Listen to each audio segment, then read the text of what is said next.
여보, 그 차 말고 다른 방법은 없을까? 꼭 그 차를 타고 와야 했어? 회사 사람들이 다 볼 텐데. 정연은 남편 기훈의 말에 당황스러웠습니다. 임신 9주차인 정연이 운전하는 파란색 경차가 문제였어요. 왜요? 임신 중이라 큰 차 운전하기가 조금 부담스러운데. 기훈은 한숨을 쉬며 말했습니다. 아니야, 괜찮아. 그냥 조심히 가면 되겠지 뭐. 하지만 그의 표정에서는 여전히 불편함이 느껴졌어요. 서울 잠실 롯데호텔에서 열린 회사 부부 동반 모임, 지하 주차장에는 수입차들이 줄지어 있었습니다. 정연의 작은 경차는 그 사이에서 유독 눈에 띄었어요. 그런데 부인분 차가 정말 앙증맞던데요. 한 직원이 농담조로 말하자 기훈의 얼굴이 순간 굳어졌습니다. 체면과 과시욕이 강한 기훈에게는 참을 수 없는 순간이었어요. 그때 상상할 수 없는 일이 벌어졌습니다. 라운지 한복판에서 기훈이 임신한 정연의 뺨을 내리친 것이었어요. 하지만 이 사건은 단순한 부부 갈등의 끝이 아니라 충격적인 반전의 시작이었습니다. 과연 정연은 어떤 선택을 했을까요? 그리고 기훈에게 닥친 예상치 못한 진실은 무엇일까요? 영상 시청 전 구독과 좋아요 눌러주세요. 영상을 제작하는데 큰 힘이 됩니다. 서울 강서구의 한 오래된 아파트 단지 7층 베란다에서 정연은 작은 화분들을 정성스럽게 돌보고 있었습니다. 임신 9주차에 접어든 정연의 손길은 평소보다 더욱 조심스러웠죠. 온라인 공방을 운영하는 정연은 집에서 만든 친환경 생활 소품들을 포장하며 하루를 시작했습니다. 아직은 작은 규모였지만 꾸준한 주문이 들어오고 있어 마음이 든든했어요. 정연은 배 위에 손을 올리며 혼자 중얼거렸습니다. 아가야, 엄마가 열심히 일해서 좋은 환경에서 키워줄게. 그때 현관문이 열리는 소리와 함께 남편 기훈의 목소리가 들려왔습니다. 여보, 나왔어. 정연은 서둘러 베란다에서 나와 기훈을 맞이했습니다. 기훈은 중견기업 영업부 과장으로 일하며 항상 체면을 중시하는 성격이었어요.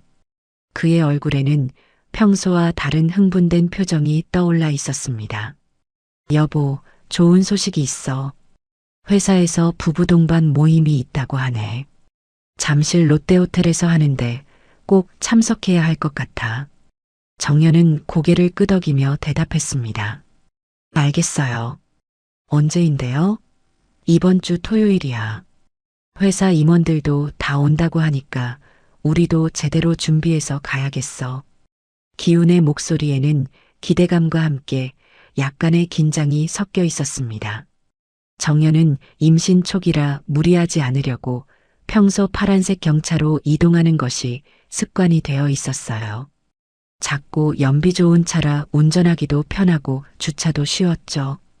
하지만 기훈은 정연이 경차를 타고 가겠다고 하자 표정이 살짝 굳어졌습니다. 여보, 그 차 말고 다른 방법은 없을까? 회사 사람들이 다 볼 텐데.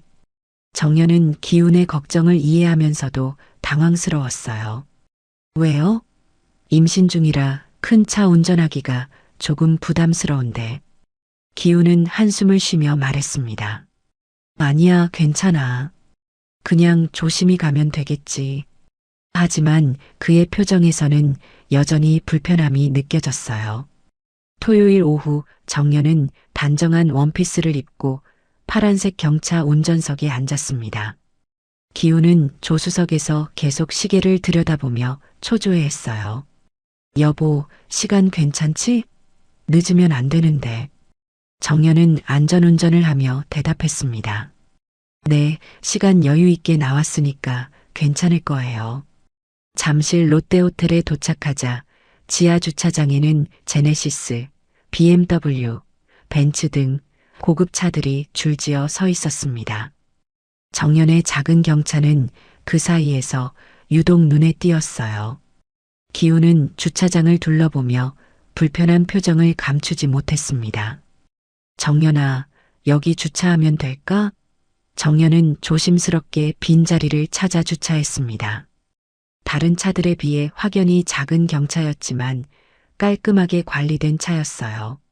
하지만 기훈의 얼굴에는 걱정이 가득했습니다. 엘리베이터를 타고 3층 라운지로 올라가는 동안 기훈은 계속 넥타이를 만지작거렸어요. 여보, 오늘은 내가 좀 예민할 수도 있어. 승진과 관련된 중요한 자리거든. 정연은 기훈의 손을 잡으며 격려했습니다. 걱정하지 마세요. 잘 될 거예요. 라운지 입구에서 기훈은 이미 도착해 있던 동료들에게 밝은 표정으로 인사를 건넸습니다. 과장님, 안녕하세요. 부장님도 오셨네요. 기훈의 목소리는 평소보다 한 톤 높았어요. 정연도 정중하게 인사를 드렸습니다. 안녕하세요. 기훈 아내 정연입니다. 회사 임원들과 직원들이 한자리에 모인 라운지는 화기애애한 분위기였습니다. 하지만 정연은 사람들의 시선이 자신에게 향하는 것을 느꼈어요. 특히 주차장에서 본 듯한 표정들이 몇 군데 보였습니다. 아, 기훈 씨 오셨네요. 한 동료가 다가와 말했습니다. 부인께서도 직접 오셨군요. 혹시 아래 파란 경차가 부인 차세요? 정연이 대답하려던 순간 기훈의 얼굴이 순간적으로 굳어졌습니다. 아, 네. 그런데 왜요? 동료는 웃으며 말했습니다. 아니에요. 그냥 귀엽더라고요. 요즘 경차도 정말 잘 나오던데. 기훈은 억지로 웃음을 지으며 대답했습니다. 아, 네. 연비도 좋고 운전하기도 편해서요. 하지만 그의 목소리에는 어색함이 역력했어요. 정연은 임신으로 인한 피로감 때문에 잠시 의자에 앉으려고 했습니다. 하지만 기훈은 정연의 팔을 살짝 잡으며 속삭였어요. 여보, 조금만 더 서 있자. 아직 인사드릴 분들이 많아. 정연은 기훈의 의중을 파악하고 고개를 끄덕였습니다. 네, 알겠어요. 하지만 다리가 조금 아픈데 괜찮을까요? 기훈은 주변을 의식하며 작은 목소리로 말했습니다. 조금만 참아줘. 오늘이 정말 중요한 날이야. 그때 라운지 한쪽에서 익숙한 목소리가 들려왔습니다. 기훈아, 여기 있었구나. 시어머니 윤명자가 나타났어요. 시어머니는 같은 호텔에서 있던 사교 모임을 마치고 우연히 들른 것이었습니다. 어머님, 안녕하세요. 정연은 정중하게 인사를 드렸어요. 시어머니는 정연을 위아래로 훑어보며 말했습니다. 임신했다고 그렇게 소홀히 차려입고 나와도 되는 거니? 정연의 얼굴이 붉어졌습니다. 죄송해요, 어머님. 시어머니는 계속해서 말했어요. 그리고 들으니까 경차 타고 왔다면서? 체면이라는 게 있는 거 아니야? 라운지 곳곳에서 대화 소리가 높아지고 있었습니다. 특히 기훈의 승진 소식을 축하하는 사람들이 모여들기 시작했어요. 과장님, 축하드려요. 드디어 부장님이 되시는 거네요. 기훈은 겸손한 표정을 지으며 대답했습니다. 아직 확정된 건 아니에요. 하지만 열심히 하겠습니다.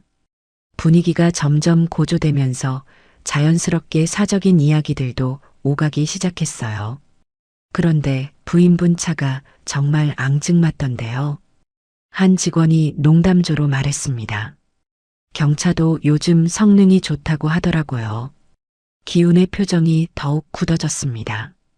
주변에서 웃음소리가 들리자 그의 체면이 크게 흔들리는 것을 느낄 수 있었어요. 정연은 기훈의 변화를 눈치채고 조심스럽게 말했습니다. 여보, 괜찮아요?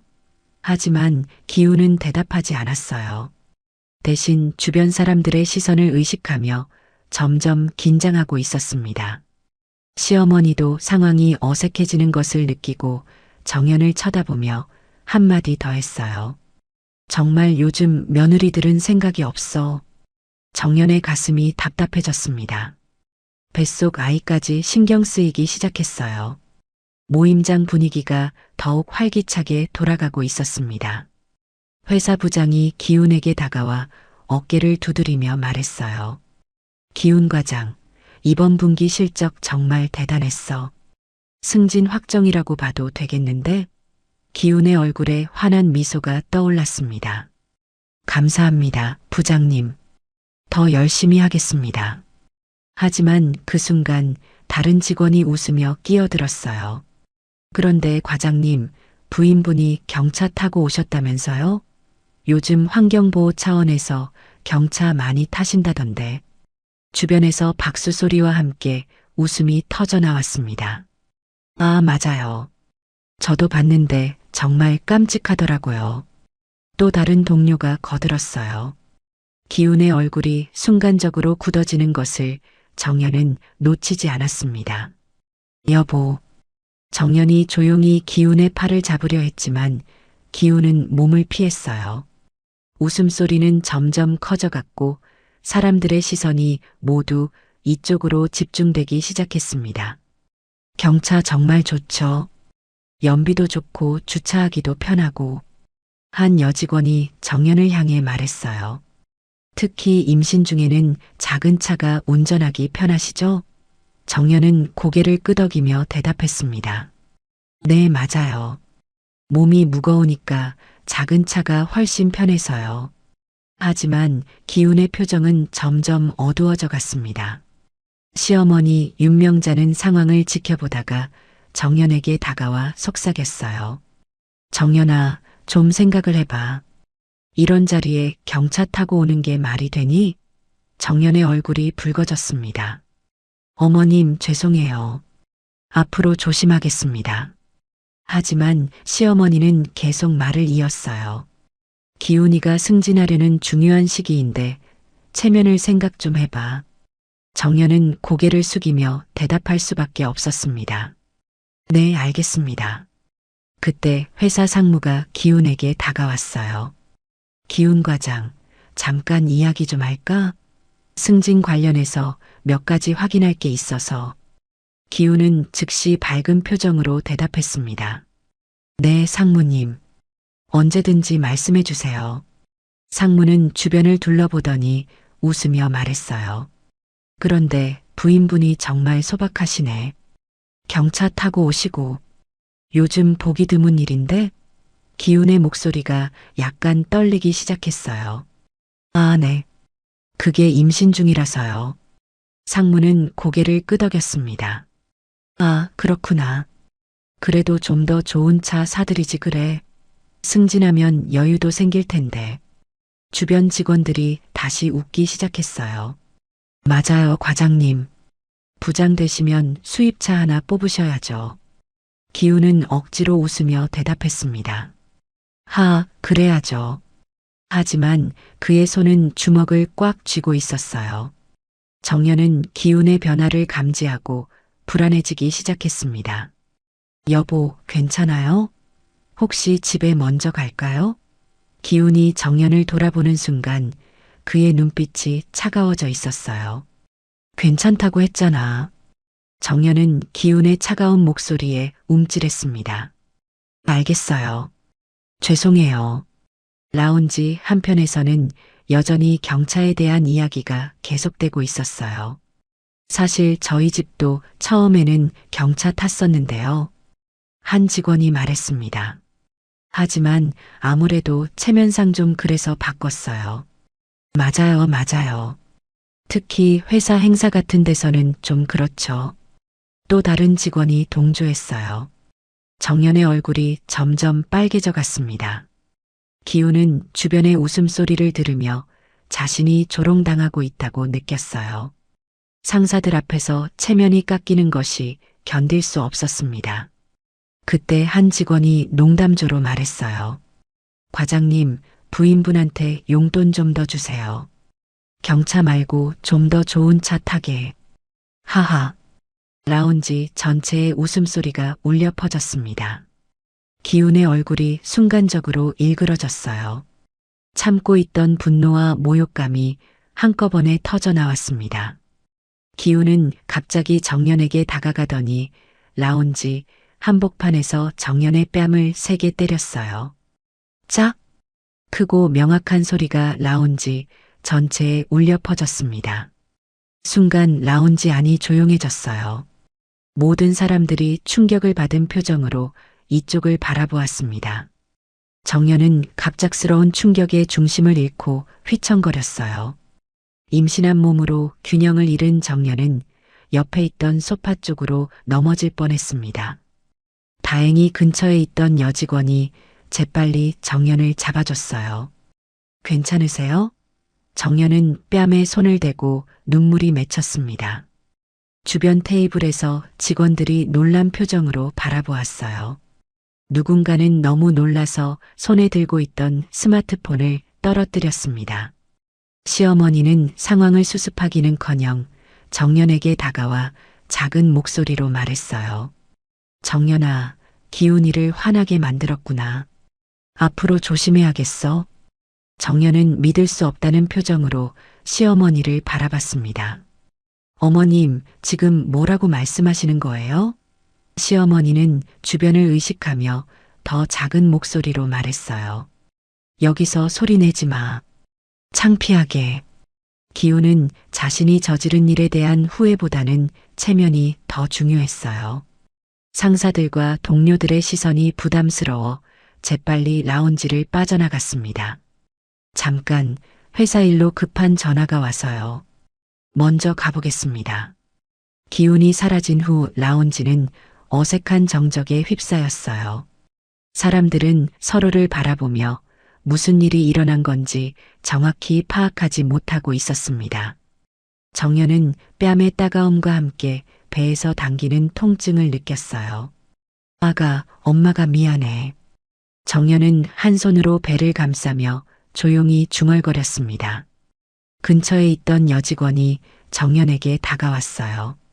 부인님, 괜찮으세요? 병원에 가보시는 게 좋을 것 같은데요. 정연은 고개를 끄덕이며 대답했습니다. 네, 그래야겠어요. 감사합니다. 직원들 사이에서는 갑질 논란에 대한 속삭임이 시작되고 있었어요. 이거 좀 심각한데? 임신한 부인한테 저러면 되나? 누군가가 작은 목소리로 말했습니다. 맞아. 나도 좀 그렇다고 생각해. 회사에서도 문제가 될 것 같은데. 정연은 급히 라운지를 나서며 응급실로 향했습니다. 택시 안에서 정연은 계속해서 배를 어루만지며 아이의 안전을 걱정했어요. 아가야, 괜찮을 거야. 엄마가 지켜줄게. 응급실로 급히 실려온 정연은 하얀 병원 침대에 누워 천장을 바라보고 있었습니다. 의료진이 여러 검사를 진행한 후 의사가 정연에게 다가와 설명했어요. 다행히 아기는 괜찮습니다. 하지만 갑작스러운 충격으로 심박이 일시적으로 불안정했어요. 임신 초기에는 특히 조심하셔야 합니다. 정연은 안도의 한숨을 쉬며 대답했습니다. 네, 알겠습니다. 앞으로 더 조심하겠어요. 하지만 마음 한편으로는 자책감이 밀려왔어요. 내가 경찰을 고집했기 때문에 이런 일이 일어난 걸까? 정연은 뺨의 따가움을 느끼며 그날의 모욕을 떠올렸습니다. 간호사가 다가와 상처 확인을 위해 뺨 부위를 살폈어요. 부인님, 이 상처는 어떻게 생긴 건가요? 정연은 잠시 망설이다가 대답했습니다. 넘어지면서 부딪혔어요. 간호사는 의심스러운 표정을 지었지만 더 이상 묻지 않았어요. 알겠습니다. 소독해 드릴게요. 그때 병실 문이 열리며 기훈이 들어왔습니다. 기훈의 얼굴에는 걱정이나 미안함보다는 짜증이 가득했어요. 정연아, 괜찮냐? 정연은 기훈을 바라보며 대답했습니다. 네, 다행히 아기는 괜찮다고 해요. 하지만 기훈의 반응은 예상과 달랐어요. 그게 다가 아니야. 회사에서 난리가 났어. 사람들이 다 봤다고. 정연은 기훈의 말에 당황했습니다. 여보, 그게 지금 중요한 게 아니잖아요. 아기가 위험할 뻔했는데. 기훈은 화를 내며 말했어요. 위험한 건 내 인생이야. 오늘 일로 승진이 틀어질 수도 있어. 정연의 마음이 차갑게 식어갔습니다. 여보, 지금 무슨 말씀을 하시는 거예요? 기우는 병실을 서성이며 계속 말했어요. 너 때문에 내가 회사에서 어떻게 보일 것 같아? 경차 타고 와서 분위기 깨고 결국 이런 일까지 만들어서. 정연은 믿을 수 없다는 표정으로 기훈을 바라봤습니다. 제가 뭘 잘못했다는 거예요? 임신해서 편한 차 타고 온 게 잘못인가요? 기훈의 목소리가 더욱 날카로워졌어요. 잘못이지. 상황 파악도 못하고 내가 얼마나 중요한 시기인지 몰라. 그때 병실 문이 다시 열리며 시어머니가 들어왔습니다. 시어머니의 얼굴에도 불만이 가득했어요. 정연아, 오늘 일 때문에 집안이 난리가 났어. 정연은 시어머니를 바라보며 말했습니다. 어머님, 저도 원해서 이런 일이 생긴 건 아니에요. 하지만 시어머니는 정연을 탓하기 시작했어요. 원하지 않았다고? 그럼 처음부터 조심했어야지. 경차 타고 가겠다고 우길 때부터 이상했어. 정연의 눈에 눈물이 맺혔습니다. 어머님, 제가 뭘 잘못했는지 모르겠어요. 시어머니는 더욱 날카롭게 말했어요. 모르겠다고? 남편 체면도 생각 안 하고 자기 편한 대로만 하는 게 잘못이야. 병상에 누워있는 정연은 자신과 아이가 이런 환경에서 살아갈 수 있을지 의문이 들기 시작했어요. 기우는 여전히 자신의 일만 걱정하며 말했습니다. 회사에서 혹시 영상이라도 찍혔으면 어떡하지? 내 인생 끝장이야. 정연은 기훈의 말에 절망감을 느꼈습니다. 여보, 아기와 제 안전은 생각 안 하세요? 기훈은 짜증스러운 표정으로 대답했어요. 그런 건 괜찮다고 했잖아. 지금 내가 더 급해. 정연은 더 이상 참을 수 없어서 말했습니다. 여보, 저는 잘못한 게 없어요. 그런데 왜 계속 저를 탓하세요? 시어머니가 끼어들었어요. 잘못한 게 없다고? 며느리가 시집 체면을 생각해야지. 정연은 시어머니의 말에 화가 났지만 억누르며 대답했습니다. 어머님, 저도 나름대로 최선을 다했어요. 하지만 시어머니는 계속해서 정연을 몰아세웠어요. 최선이 그거야? 남편 앞에서 경차 고집 부리는 게. 정연은 이제 한계에 달했어요. 병실 창문 너머로 겨울비가 조용히 떨어지는 걸 바라보며 깊은 생각에 잠겼습니다. 과연 내가 이 가정에서 행복할 수 있을까? 아이도 이런 환경에서 건강하게 자랄 수 있을까? 정연은 가방에서 파란색 경차 키홀더를 꺼내 들었어요. 그 작은 키홀더가 오늘의 모든 굴욕과 상처를 상징하는 것 같았습니다. 하지만 동시에 정연에게는 자립을 다짐하는 계기가 되었어요. 나 혼자서도 아이를 잘 키울 수 있을 거야. 정연은 마음속으로 다짐했습니다. 의사가 다시 병실에 들어와 정연에게 말했어요. 부인님, 임신 초기에는 스트레스를 받으시면 안 됩니다. 특히 정신적 충격은 아기에게 매우 해로워요. 정연은 고개를 끄덕이며 대답했습니다. 네, 알겠습니다. 앞으로 조심하겠어요. 하지만 정연의 마음속에서는 이미 결심이 굳어지고 있었어요. 이런 상황이 계속된다면 아이를 위해서라도 다른 선택을 해야겠다는 생각이 들었습니다. 기우는 여전히 자신의 걱정만 하며 전화를 받고 있었어요. 여보세요? 네, 과장입니다. 오늘 일은 정말 죄송합니다. 정연은 기훈의 모습을 보며 실망감을 감출 수 없었습니다. 시어머니도 여전히 정연을 원망하는 시선으로 바라보고 있었어요. 정말 답답해서 어떻게 하면 좋을지 모르겠네. 정연은 그들의 말을 들으며 자신의 미래에 대해 진지하게 고민하기 시작했어요. 과연 이대로 살아가는 게 맞을까? 아이를 위해서는 어떤 선택이 최선일까? 간호사가 병실에 들어와 정연에게 말했어요. 부인님, 오늘은 안정을 취하시고 내일 아침에 재검사 받으시면 될 것 같아요. 정연은 고개를 끄덕이며 대답했습니다. 네, 감사합니다. 밤이 되자 병실은 조용해졌지만 정연의 마음은 복잡했어요. 키홀더를 꽉 쥐며 정연은 새로운 결심을 품었습니다. 아이와 내 행복을 위해서는 용기 있는 결정이 필요해. 며칠이 지나고 기훈은 평소처럼 회사에 출근했습니다. 하지만 사무실 분위기가 어딘가 어색했어요. 동료들이 기훈을 보는 시선이 평소와 달랐습니다. 기훈은 자리에 앉아 컴퓨터를 켜려던 중 인사팀에서 전화가 왔어요. 기훈 과장님, 잠시 인사팀으로 와주시겠어요? 급한 일이 있어서요. 기훈은 의아해하며 대답했습니다. 네, 알겠습니다.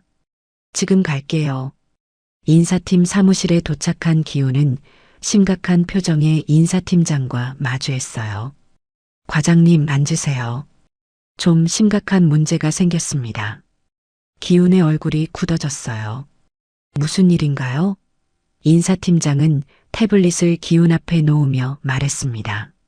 지난 토요일 부부 동반 모임에서 촬영된 영상이 회사 내부 메신저로 퍼지고 있어요. 화면에는 기훈이 정연의 뺨을 때리는 장면이 선명하게 담겨 있었습니다. 30초짜리 짧은 영상이었지만 모든 상황이 생생히 기록되어 있었어요. 기훈이 주변 상사들을 의식하며 손을 올리는 순간부터 정연이 휘청하며 넘어질 뻔하는 장면까지 모든 것이 들어 있었습니다. 기훈의 얼굴이 창백해졌어요. 이건 누가 찍은 건가요? 인사팀장은 심각한 표정으로 대답했습니다. 그건 중요하지 않아요. 문제는 이 영상이 이미 회사 전체로 퍼졌다는 겁니다. 기훈은 당황하며 말했습니다. 이건 오해가 있을 거예요. 제가 설명을 드리면. 하지만 인사팀장은 고개를 저었어요. 과장님, 영상에 모든 게 다 나와 있어요. 변명할 여지가 없습니다. 회사 감사팀에서 이미 조사에 착수했고요. 그 순간 기훈의 휴대폰이 울렸습니다. 감사팀에서 온 연락이었어요. 과장님, 감사팀입니다. 오늘 오후 2시에 조사실로 와주시기 바랍니다. 기훈은 떨리는 목소리로 대답했습니다. 네, 알겠습니다. 인사팀장은 기훈에게 말했어요. 과장님, 일단 승진건은 보류되었습니다. 조사 결과가 나올 때까지 기다려야 할 것 같아요. 기훈은 머리가 하얘졌습니다. 승진이 보류라니. 그동안 준비해온 모든 것이 한순간에 무너지는 느낌이었어요. 회사로 돌아가는 길에 기훈은 동료들의 시선을 피할 수 없었습니다. 복도에서 만나는 사람들마다 수군거리는 소리가 들렸어요. 야, 봤어? 과장이 부인한테 손을 올리던데. 정말 충격적이야. 또 다른 직원이 대답했습니다. 나도 봤어. 임신한 부인한테 저러면 되나? 좀 심각한 것 같은데. 기훈은 사무실로 돌아와 자리에 앉았지만 일에 집중할 수 없었어요. 주변 동료들이 자신을 바라보는 시선이 느껴졌습니다. 그때 집에서 시어머니가 전화를 걸어왔어요. 기훈아, 큰일 났다. 동네 사람들이 다 안다는 거야. 기훈은 당황하며 대답했습니다. 어머니, 무슨 소리예요? 시어머니의 목소리는 화가 나 있었어요. 너희 회사 직원 부인이 우리 동네 사는데 그 영상 보고 나한테 전화했어. 우리 집안 체면이 바닥에 떨어졌다고. 기훈은 절망감에 빠졌습니다. 이제 회사뿐만 아니라 동네에까지 소문이 난 거예요. 어머니, 제가 해결할게요. 시어머니는 더욱 화를 내며 말했어요. 해결하긴 뭘 해결해? 이미 난리가 났는데. 다 정연이 때문이야. 기훈은 전화를 끊고 머리를 감싸쥐었습니다. 어떻게 이런 일이 일어날 수 있을까? 그때 회사 감사팀에서 다시 전화가 왔어요. 과장님, 혹시 다른 직장 내 갑질 사례가 있었는지도 조사해야 할 것 같습니다.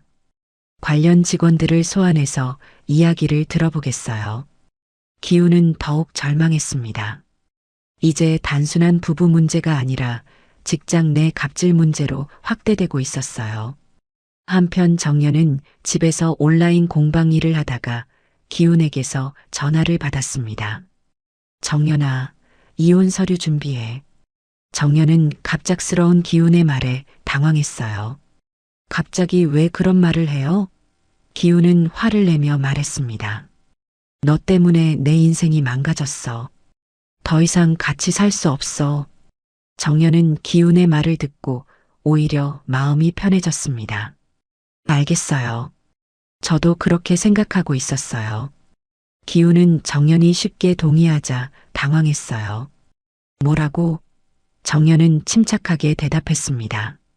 저도 이혼을 생각하고 있었어요. 아이를 위해서라도 이렇게는 살 수 없어요. 며칠 후 정연은 양천구 가정법원을 찾았습니다. 법원 직원에게 이혼 소장 제출 절차에 대해 문의했어요. 이혼 사유와 재산 분할, 양육권 관련 서류를 준비해 오시면 됩니다. 정연은 고개를 끄덕이며 대답했습니다. 네, 알겠습니다.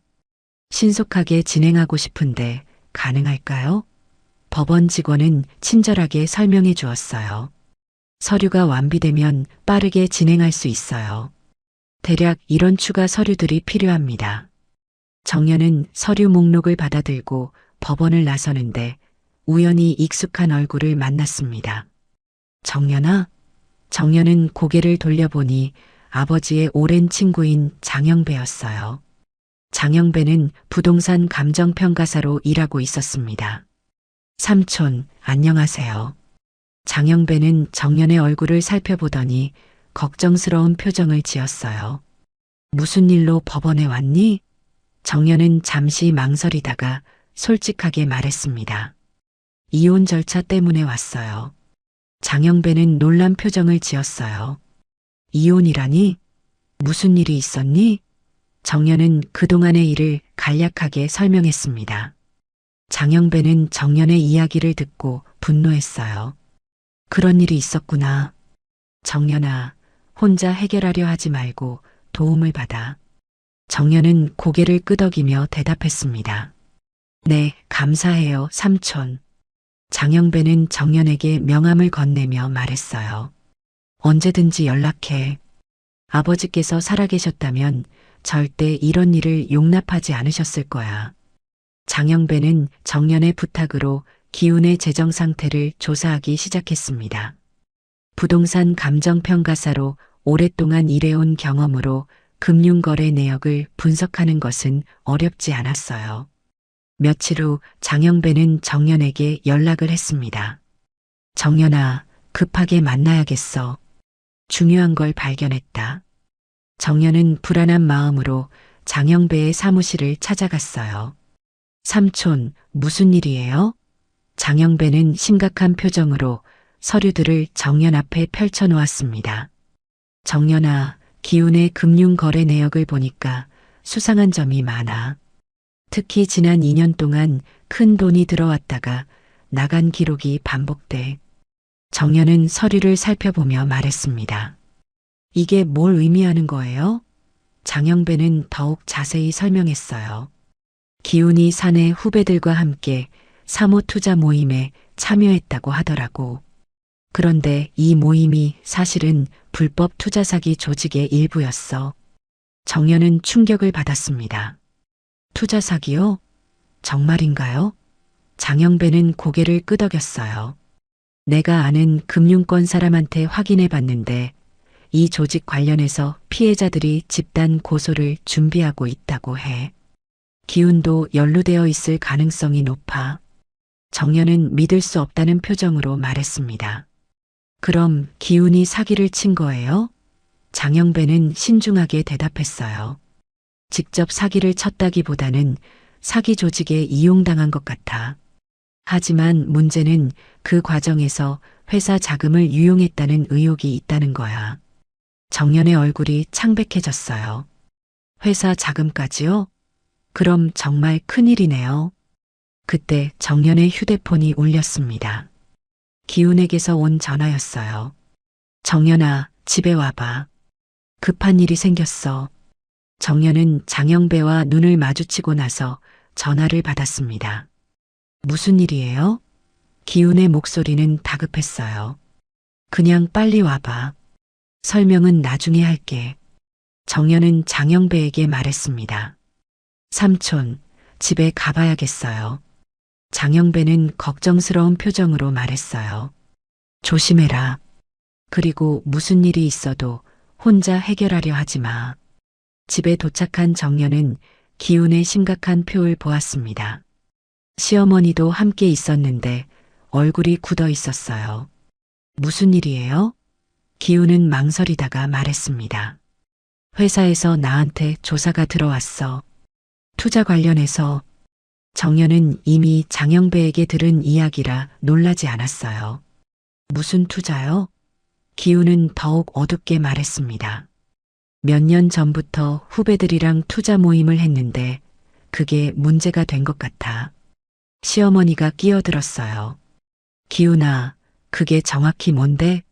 우리한테도 말해봐. 기훈은 고개를 숙이며 말했습니다. 사실 그 투자 모임 대표가 체포됐어요. 투자 사기 혐의로. 정연은 이미 알고 있던 사실이지만 놀란 척했습니다. 체포됐다고요? 그럼 우리도 피해자인 건가요? 기훈은 고개를 저었어요. 그게 아니야. 나도 그 조직의 일원으로 의심받고 있어. 시어머니의 얼굴이 더욱 굳어졌습니다. 뭐라고? 그럼 너도 사기꾼이라는 소리야? 기훈은 다급하게 말했어요. 아니에요, 어머니. 저도 속은 거예요. 하지만 회사에서는 제가 회사 자금을 유용했다고 의심하고 있어요. 정연은 차분하게 물었습니다. 정말로 회사 자금을 유용한 거예요? 기훈은 잠시 망설이다가 고백했어요. 투자 손실을 메우려고 회사 돈을 잠깐 빌린 적이 있어. 하지만 곧 갚으려고 했는데 시어머니가 소리를 질렀어요. 미쳤구나, 정말. 그럼 횡령죄야. 기훈은 절망적인 표정으로 말했습니다. 그리고 우리 통장이 곧 압류될 수도 있어요. 투자 사기 피해 보상 때문에. 정연은 이 순간 기회라고 생각했어요. 그럼 이혼 절차를 빨리 진행해야겠네요. 재산분할 문제가 복잡해지기 전에. 기훈은 정연을 바라보며 말했습니다. 정연아, 지금 이럴 때가 아니야. 나를 도와줘야지. 정연은 단호하게 대답했어요. 저는 이미 결심했어요. 아이를 위해서라도 이렇게는 살 수 없어요. 시어머니가 정연에게 화를 냈어요. 정연아, 지금 이 상황에서 이혼 얘기를 하는 거야? 집안이 망하게 생겼는데. 정연은 차분하게 대답했습니다. 어머님, 저는 이 집안과 상관없는 사람이 되고 싶어요. 그때 기훈의 휴대폰이 울렸습니다. 회사에서 온 전화였어요. 과장님, 내일까지 관련 서류 모두 제출하시고 검찰 조사에 협조하셔야 합니다. 기훈은 절망적인 목소리로 대답했습니다. 네, 알겠습니다. 전화를 끊은 기훈은 머리를 감싸쥐었어요. 이제 정말 끝이야. 검찰까지 나서면 제대로 끝장이네. 정연은 기훈을 보며 더 이상 동정심이 느껴지지 않았습니다. 여보, 혼자서 알아서 하세요. 저는 아이와 제 미래만 생각할게요. 시어머니가 정연에게 애원하듯 말했어요. 정연아, 제발 기훈이를 도와줘. 이혼하지 말고. 정연은 고개를 저었어요. 어머님, 이미 늦었어요. 저는 제 길을 가겠어요. 그 순간 기훈이 갑자기 소리를 질렀어요. 다 너 때문이야. 내가 경차 타고 가서 내 체면을 깎아먹었잖아. 그때부터 모든 게 틀어진 거야. 정연은 기훈의 말을 듣고 차가운 미소를 지었습니다. 아직도 모르시는군요. 문제는 경차가 아니라 당신의 잘못된 선택들이었어요. 기훈은 더 이상 할 말이 없었어요. 자신의 모든 잘못이 드러나고 있었고 정연마저 떠나려 하고 있었습니다. 정연은 가방을 들고 일어서며 말했습니다. 저는 내일부터 혼자 살겠어요. 이혼 서류는 변호사를 통해 진행하겠습니다. 시어머니가 마지막으로 애원했어요. 정연아, 손자 생각해서라도. 정연은 단호하게 대답했습니다. 바로 아이 생각 때문에 이런 결정을 내리는 거예요. 정연이 집을 나온 지 일주일이 지났습니다. 마포에 있는 작은 원룸에서 새로운 생활을 시작한 정연은 매일 온라인 공방일에 몰두하고 있었어요. 그런데 놀라운 일이 일어나고 있었습니다. 정연이 만든 친환경 생활 소품들이 SNS에서 입소문을 타며 주문이 폭발적으로 증가하고 있었어요. 정연은 컴퓨터 앞에 앉아 주문 내역을 확인하며 믿을 수 없다는 표정을 지었습니다. 이게 정말 내 주문량이 맞나? 하루에 100개씩 주문이 들어오다니. 정연의 친환경 소품은 특히 젊은 엄마들 사이에서 인기가 높았어요. 화학 성분 없이 만든 아기용품과 천연세제, 목재 장난감들이 주력 상품이었습니다. 정연은 혼자 중얼거렸어요. 다행히 임신 전부터 미리 준비해둔 게 있어서 망정이지. 사실 정연은 기운과의 문제가 불거지기 전부터 이미 사업 확장을 계획하고 있었습니다. 임신을 계기로 육아와 병행할 수 있는 일을 찾던 중 온라인 공방을 시작하게 된 것이었어요. 그때 장영배에게서 전화가 왔습니다. 정연아, 어떻게 지내니? 몸은 괜찮고? 정연은 밝은 목소리로 대답했어요. 네, 삼촌. 오히려 이전보다 훨씬 좋아요. 사업도 잘 되고 있고요. 장영배는 놀란 목소리로 말했습니다. 사업이 잘 된다고? 어떻게 된 거야? 정연은 웃으며 설명했어요. 온라인 공방 주문이 갑자기 늘었어요. SNS에서 입소문이 나서 하루에 100개씩 주문이 들어와요. 장영배는 기뻐하며 말했습니다. 정말 다행이다. 그런데 혼자서 감당할 수 있겠어? 정연은 자신 있게 대답했어요. 네, 이미 포장업체와 배송업체까지 계약했어요. 3개월 안에 안정적인 수익 구조를 만들 수 있을 것 같아요. 한편 기훈은 회사에서 더욱 궁지에 몰리고 있었습니다. 감사팀 조사 결과 기훈의 투자 사기 연루와 회사 자금 유용이 모두 확인되었어요. 감사팀장이 기훈에게 말했습니다. 과장님, 이번 조사에서 여러 문제들이 드러났습니다. 우선 징계위원회가 열릴 예정이고요. 기훈은 절망적인 표정으로 대답했어요. 징계위원회요? 그럼 해고되는 건가요? 감사팀장은 고개를 끄덕였습니다. 중징계는 피하기 어려울 것 같습니다. 그리고 검찰에서도 조사를 원하고 있어서요. 기훈의 스마트폰이 울렸어요. 시어머니에게서 온 전화였습니다. 기훈아, 큰일 났어. 은행에서 연락 왔는데 우리 집도 근저당 잡힐 수도 있다는 거야. 기훈은 더욱 절망했습니다. 어머니, 그럼 집까지 날릴 수도 있다는 말이에요? 시어머니의 목소리는 떨리고 있었어요. 그런 것 같아. 내가 투자한 돈이 우리 집 담보로 나간 게 있다면서. 기훈은 머리가 하얘졌습니다. 자신의 잘못된 선택들이 가족 전체를 파멸로 이끌고 있었어요. 그때 정연에게서 문자가 왔습니다. 이혼 합의서 검토해 보시고 연락 주세요. 빠른 합의를 원합니다. 기훈은 정연에게 전화를 걸었어요. 정연아, 합의 조건이 너무 과한 것 같은데. 정연은 차분하게 대답했습니다. 과하다고요? 저는 최소한만 요구한 거예요. 아이 양육비와 양육권, 그리고 제가 가져갈 부분만 정리한 거예요. 기훈은 다급하게 말했어요. 하지만 지금 내 상황을 생각해봐. 회사에서 잘릴 것 같고 재산도 다 압류될 판인데. 정연은 단호하게 대답했습니다. 그건 당신이 해결할 문제예요. 저는 아이와 제 미래만 책임지겠어요. 기훈은 정연의 차가운 태도에 당황했어요. 정연아, 우리가 이렇게 끝날 거라고 생각했어? 정연은 잠시 침묵하다가 말했습니다. 여보, 아니 기훈 씨. 당신이 저에게 한 일들을 생각해 보세요. 저는 더 이상 그런 대우를 받고 싶지 않아요. 며칠 후 정연은 마포 스튜디오를 확장하기로 결정했습니다. 장영배가 부동산 계약에 도움을 주기 위해 함께 나왔어요. 정연아, 이 정도 규모면 직원도 고용해야 하지 않을까? 정연은 고개를 끄덕였습니다. 네, 이미 포장 담당 아르바이트생 2명과 계약했어요. 그리고 디자인 도움받을 프리랜서도 찾고 있고요. 장영배는 감탄하며 말했어요. 정말 대단해. 이런 계획을 언제부터 세운 거야? 정연은 웃으며 대답했습니다. 사실 임신하면서부터 생각해 왔어요.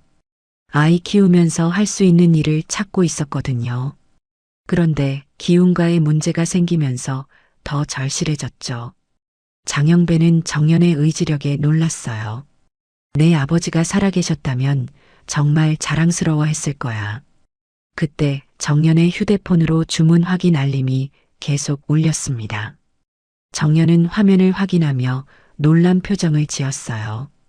오늘만 벌써 150개 주문이 들어왔네요. 이제 정말 큰 사업이 될 것 같아요. 한편 회사에서는 기훈에 대한 징계위원회가 열렸습니다.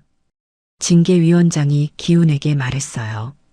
기훈 과장님, 이번 사건에 대한 조사 결과를 바탕으로 중징계 해고 처분을 내리기로 했습니다. 기훈은 마지막으로 호소했어요. 위원장님, 한 번만 기회를 주세요. 앞으로 이런 일은 절대 없을 거예요. 하지만 징계위원장은 고개를 저었습니다. 죄송하지만 이미 결정된 사항입니다. 그리고 부부 동반 모임에서의 폭력 사건도 추가로 고려되었습니다. 기훈은 절망에 빠졌어요. 모든 것이 무너져 내리고 있었습니다. 그 순간 정연은 새로운 스튜디오에서 직원들과 함께 포장 작업을 하고 있었어요. 사장님, 주문량이 계속 늘고 있어요. 이대로 가면 다음 달에는 직원을 더 뽑아야 할 것 같은데요. 정연은 뿌듯한 표정으로 대답했습니다. 그렇게 되면 좋겠네요. 우리 아기에게도 좋은 환경을 만들어줄 수 있을 거예요. 기훈은 회사에서 중징계 해고 처분을 받은 후 집으로 돌아왔습니다. 시어머니는 기훈을 보자마자 다가와 물었어요. 어떻게 됐니? 기훈은 고개를 떨구며 대답했습니다. 해고됐어요. 정식으로. 시어머니의 얼굴이 창백해졌어요. 그럼 이제 어떻게 하냐? 월급도 못 받는데. 기훈은 더 어두운 소식을 전했습니다. 그리고 검찰에서 조사 나오라고 연락 왔어요. 투자 사기 공범 혐의로. 시어머니는 주저앉으며 말했어요. 공범이라니? 그럼 감옥에 가는 거야? 기훈은 고개를 끄덕였습니다. 아마 그럴 것 같아요. 변호사 비용도 없고. 며칠 후 기훈의 모든 계좌가 압류되었습니다. 투자 사기 피해자들에 대한 배상금으로 재산이 동결된 것이었어요. 은행 직원이 기훈에게 연락했습니다. 과장님, 계좌 잔액이 모두 압류되었고 부동산도 근저당 설정이 완료되었습니다. 기훈은 절망적인 목소리로 물었어요. 그럼 당장 생활할 돈도 없다는 말이에요? 은행 직원은 미안한 목소리로 대답했습니다. 네, 법원 명령이라 어쩔 수 없습니다. 시어머니가 관리하던 부동산마저 근저당에 묶이면서 집안 전체가 재정난에 빠졌어요.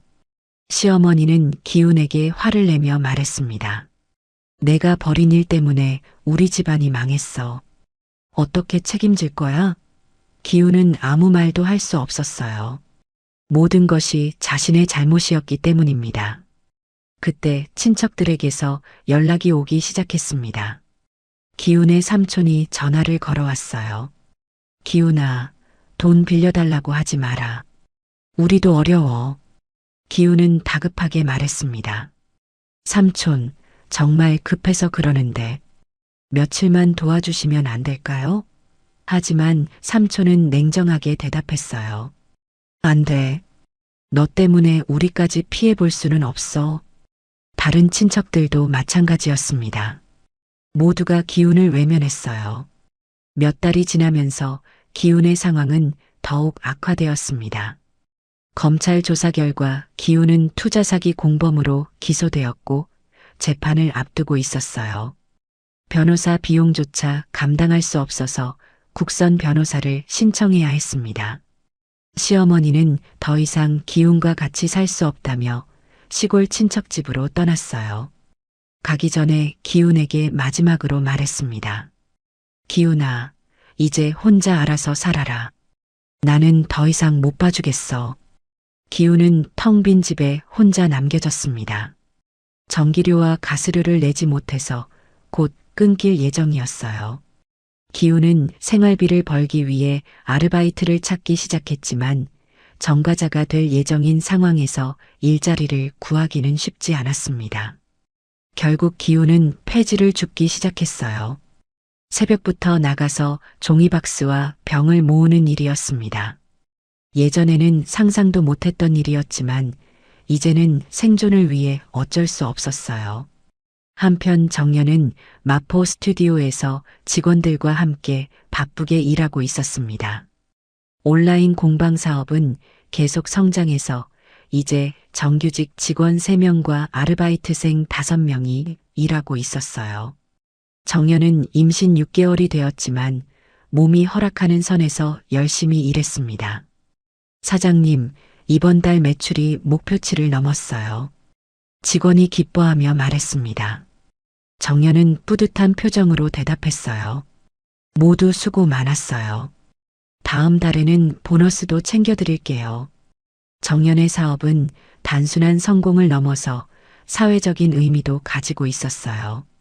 친환경 제품으로 환경 보호에 기여하고 육아맘들에게 일자리를 제공하는 사회적 기업의 성격을 띠었습니다. 어느 날 정연은 온라인 공방 물류 배송을 위해 경차를 몰고 가던 중이었어요.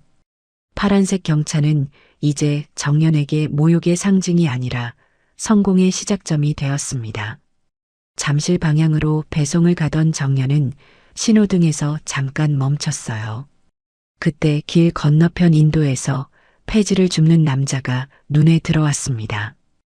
허름한 외투를 입고 어깨가 처진 모습이 어딘가 익숙했어요. 정연은 차에서 내려 자세히 보려고 했습니다. 그 순간 남자가 고개를 들었는데 바로 기훈이었어요. 기훈의 얼굴은 몰라볼 정도로 야위어 있었습니다. 수염이 덥수룩하고 옷도 낡아서 예전의 모습을 찾을 수 없었어요. 기훈도 정연을 알아봤습니다. 두 사람의 시선이 마주쳤지만 정연은 아무 말도 하지 않았어요. 기훈은 정연을 보며 입을 벌리려 했지만 결국 아무 말도 하지 못했습니다. 정연은 차에 돌아가서 뒷좌석에 앉아 있는 아기용 카시트를 확인했어요. 아직 태어나지 않은 아이를 위해 미리 준비한 것이었습니다. 정연은 안전벨트를 다시 확인하고 조용히 그 자리를 떠났어요. 뒤돌아보지 않았습니다. 기훈은 정연의 차가 사라질 때까지 그 자리에 서 있었어요. 예전에 그토록 부끄러워했던 파란색 경차가 이제는 자신이 닿을 수 없는 성공의 상징처럼 보였습니다. 기훈은 다시 폐지를 줍기 시작했어요. 거리를 지나가는 사람들은 그를 거들떠보지도 않았습니다. 예전에 체면과 과시욕 때문에 아내를 모욕했던 그 모습은 이제 어디에도 없었어요. 정연은 스튜디오로 돌아가는 길에 거울을 통해 자신의 모습을 확인했습니다. 임신으로 조금 부른 얼굴이지만 눈빛은 예전보다 훨씬 밝고 자신감이 넘쳤어요. 그날의 만남은 정연에게 과거와 완전히 결별하는 순간이었습니다. 더 이상 기훈에 대한 원망이나 분노가 아니라 완전히 다른 삶을 살고 있다는 것을 확인한 것이었어요. 몇 달이 지나고 정연은 건강한 아기를 출산했습니다. 예쁜 딸이었어요. 병원에서 아기를 처음 안았을 때 정연의 눈에서는 기쁨의 눈물이 흘렀습니다. 안녕, 우리 딸. 엄마가 정말 열심히 살아서 좋은 환경에서 키워줄게. 장영배도 병원에 문병을 왔어요. 정연아, 정말 예쁘다. 내 아버지가 보셨다면 얼마나 좋아하셨을까. 정연은 장영배에게 고마운 마음을 전했습니다. 삼촌, 그동안 정말 많이 도와주셔서 감사해요. 삼촌 덕분에 여기까지 올 수 있었어요. 장영배는 정연의 머리를 쓰다듬으며 말했어요. 아니야, 다 내 노력이야. 정말 대단해. 정연은 단독 양육권을 확보한 상태였습니다. 기훈과의 이혼은 몇 달 전에 정식으로 완료되었어요. 기훈은 재판 과정에서 실형을 받고 현재 복역 중이었습니다.